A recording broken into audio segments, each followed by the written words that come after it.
Sakura আসলেই অনেক সুন্দর। আর জাপানে এক বছরে একবারই সাকুরা হয়, তাও আবার মাত্র 2 সপ্তাহের জন্য সাকুরা হয়। 15 থেকে 20 দিন, এর ভিতরে আবার ফুল সম্পূর্ণ ঝরে যায়। এরা দূর থেকে সাকুরা দেখা পছন্দ করে। সাকুরা হাত দিয়ে দেখা, ছেঁড়া, এরা খুবই অপছন্দ করে। আর খুবই ঝরঝরে একটা ফুল, হালকা নাড়া লাগলেই ফুল ঝরে যায়। অল্প বাতাসেও আর কি ফুল ঝরে, সবসময় ফুল ঝরতেই থাকে আর কি।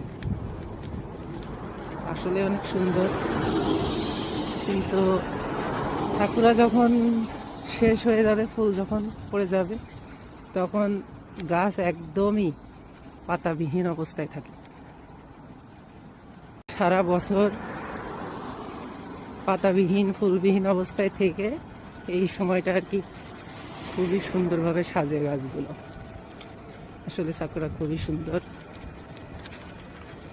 আসলে কাছ থেকে না দেখলে এটা বোঝা যাবে না কত সুন্দর। এখানে আবার দুইজন এরা আর কি অন্যভাবে সাকুরার এই সময়টা এরা অন্যভাবে দেখে। আসলে এখানে না আসলে বোঝা যাবে না, না দেখলে বোঝা যাবে না কতটা ভালোবাসে আর কি সাকুরা।